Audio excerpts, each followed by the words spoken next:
साथियों, प्रस्तुत कर रहा हूं कुंवर नारायण जी की कुछ कविताएं। एक अजीब सी मुश्किल। एक अजीब सी मुश्किल में हूं इन दिनों।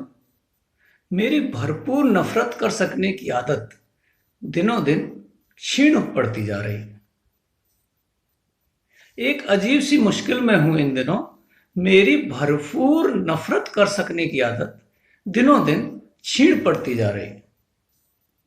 अंग्रेजों से नफरत करना चाहता, जिन्होंने 2 सदी हम पर राज किया, तो शेक्सपियर आड़े आ जाते, जिनके मुझ पर अब तक न जाने कितने एहसान हैं। मुसलमानों से नफरत करने चलता तो सामने गालिब आकर खड़े हो जाते। अब आप ही बताइए, किसी की कुछ चलती है उनके सामने? सिखों से नफरत करना चाहता तो गुरु नानक आंखों में छा जाते और सर अपने आप झुक जाता।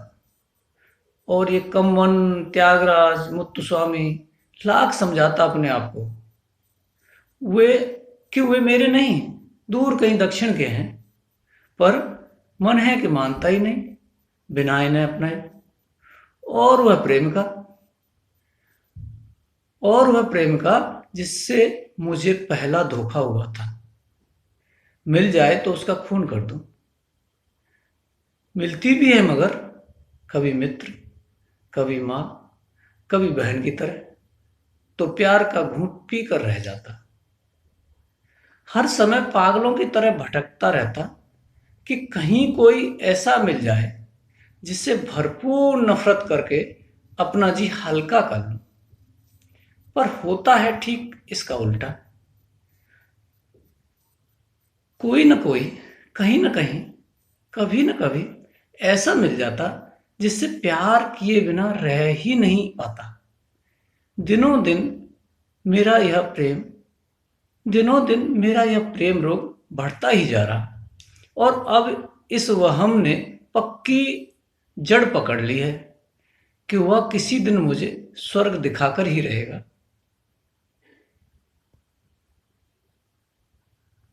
दूसरी कविता, सम्मे दिन की लड़ाई। खबर है कि भ्रष्टाचार के विरुद्ध बिल्कुल अकेला लड़ रहा है एक युद्ध, कुराहा गांव का खप्ती सम्मे दिन। बदमाशों का दुश्मन जान गंवा बैठेगा एक दिन, इतना अकड़कर अपने आप को समाज सेवी कहने वाला सम्मे दिन। यह लड़ाई ज्यादा नहीं चलने की, क्योंकि उसके रहते चोरों की दाल नहीं गलने की। एक छोटे से चक्रव्यूह में घिराया हुआ है, और एक महाभारत में प्रतिक्षण लोहूलुहान हो रहा है सम्मेदित। भरपूर उजाले में रहे उसकी हिम्मत दुनिया को खबर रहे कि एक बहुत बड़े नैतिक साहस का नाम है सम्मेदित। जल्द ही वो मारा जाएगा, सिर्फ उसका उजाला लड़ेगा अंधेरों के खिलाफ। खबर रहे किस किस के खिलाफ लड़ते हुए मारा गया निहत्था सम्मेदित। बचाए रखना उस उजाले को, जिसे अपने बाद जिंदा छोड़ जाने के लिए जान पर खेलकर आज एक लड़ाई लड़ रहा है किसी गांव का कोई खपती सम्मेदिन। तीसरी कविता, मैं अस्पताल गया लेकिन वह जगह खाली नहीं थी। मैं अस्पताल गया लेकिन वह जगह खाली नहीं थी। मैं अस्पताल गया लेकिन वह जगह अस्पताल नहीं थी। जहां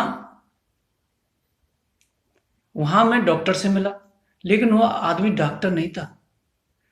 फिर वहां एक नर्स आई, उसने डॉक्टर से कुछ कहा, लेकिन वो भी दरअसल कोई और थी। फिर हम ऑपरेशन रूम में गए और वहां बेहोश करने वाला डॉक्टर पहले से मौजूद था। चौथी कविता, अब की अगर लौटा तो। अब की अगर लौटा तो 72 लौटूंगा। चेहरे पर लगाए नोकदार मूछें नहीं, कमर में बांधे लोहे की पूंछें नहीं। जगह दूंगा साथ चले लोगों को, तरेर कर न देखूंगा उन्हें भूखी शेर आंखों से। अब की बार लौटा तो मनुष्य तो लौटूंगा। घर से निकलते, सड़कों पर चलते, बसों पर चढ़ते, ट्रेनें पकड़ते, जगह बेजगह कुचला पड़ा, पिद्दी सा जानवर नहीं। अगर बचा रहा तो कृतज्ञ लौटूंगा। अगर बचा रहा तो कृतज्ञता लौटूंगा। अब की बार लौटा तो हताहत नहीं, सबके हिताहित को सोचता पूर्णतः लौटूंगा। अब की बार लौटा तो 5, मैं कहीं और भी होता हूं। मैं कहीं और भी होता हूं जब कविता लिखता। कुछ भी करते हुए कहीं और भी होना धीरे धीरे मेरी आदत सी बन चुकी है। हर वक्त बस वहीं होना जहां कुछ कर रहा हूं। एक तरह की कम समझी है जो मुझे सीमित करती है। जिंदगी बेहद जगह मांगती है फैलने के लिए। इस फैसले को जरूरी समझता हूं और अपनी मजबूरी भी पहुंचना चाहता हूं अंतरिक्ष तक। जिंदगी बेहद जगह मांगती है फैलने के लिए। इस फैसले को जरूरी समझता हूं और अपनी मजबूरी भी पहुंचना चाहता हूं अंतरिक्ष तक। फिर लौटना चाहता हूं सब तक, जैसे लौटती हैं किसी उपग्रह को छूकर जीवन की असंख्य तरंग। छठी कविता, दुनिया की चिंता। छोटी सी दुनिया, बड़े बड़े इलाके, हर इलाके के बड़े बड़े लड़ाके, हर लड़ाके की बड़ी बड़ी बंदूकें, हर बंदूक के बड़े बड़े धड़ाके। सबको दुनिया की चिंता, सबसे दुनिया की चिंता। 7वीं कविता, अयोध्या 1992। हे राम, जीवन एक कटु यथार्थ है और तुम एक महाकाव्य। हे राम, जीवन एक कटु यथार्थ है और तुम एक महाकाव्य। तुम्हारे बस की नहीं उस अविवेक पर विजय जिसके 10-20 नहीं अब लाखों सर लाखों हाथ हैं और विभीषण भी अब न जाने किसके साथ है। इससे बड़ा क्या हो सकता है हमारा दुर्भाग्य। एक विवादित स्थल में सिमट कर रह गया है तुम्हारा साम्राज्य। इससे बड़ा क्या हो सकता है हमारा दुर्भाग्य कि एक विवादित स्थल में सिमट कर रह गया है तुम्हारा साम्राज्य।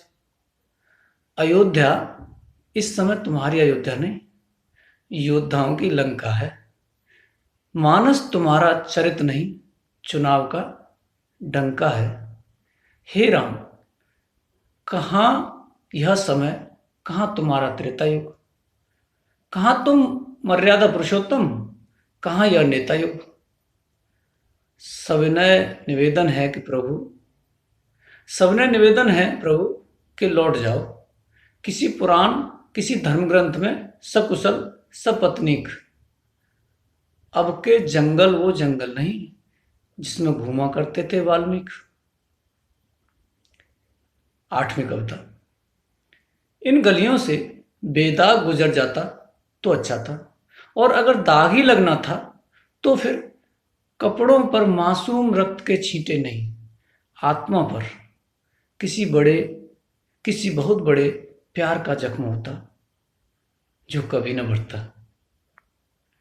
9, एक अजीब दिन।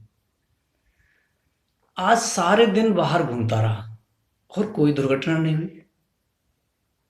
आज सारे दिन लोगों से मिलता रहा और कहीं अपमानित नहीं हुआ। आज सारे दिन सच बोलता रहा और किसी ने बुरा न माना। आज सबका यकीन किया और कहीं धोखा नहीं खाया। और सबसे बड़ा चमत्कार तो यह कि घर लौटकर मैंने किसी और को नहीं, अपने को ही लौटा हुआ पाया। 10, मेरे दुख। मेरे दुख अब मुझे चौंकाते नहीं, उनका एक रिश्ता बन गया है दूसरों के दुखों से। विचित्र समन्वय है कि अब मुझे दुस्वप्नों से अधिक जीवन का यथार्थ विचलित करता है। अखबार पढ़ते हुए घबराहट होती। शहरों में, बस्तियों में रोज यही हादसा होता कि कोई आदमखोर निकलता, माँ के बगल से सोई बच्ची को उठा ले जाता, और सुबह सुबह जो पढ़ रहा हूँ वह उस हादसे की खबर नहीं, उसके अवशेष हैं। 11, बाकी कविता। पत्तों पर पानी गिरने का अर्थ पानी पर पत्ते गिरने के अर्थ से भिन्न है। खूबसूरती देखें कविता की। पत्तों पर पानी गिरने का अर्थ पानी पर पत्ते गिरने से भिन्न है। जीवन को पूरी तरह पाने और पूरी तरह से जीवन को पूरी तरह पाने और पूरी तरह दे जाने के बीच एक पूरा मृत्यु चिन्ह है। पत्तों पर पानी गिरने का अर्थ पानी पर पत्ते गिरने के अर्थ से भिन्न है। जीवन को पूरी तरह पाने और पूरी तरह दे जाने के बीच एक पूरा मृत्यु चिन्ह है। बाकी कविता शब्दों से नहीं लिखी जाती, पूरे अस्तित्व को खींचकर एक विराम की तरह कहीं भी छोड़ दी जाती है। साथियों, आपने सुनी कुंवर नारायण जी की कुछ कविताएं। धन्यवाद आपका।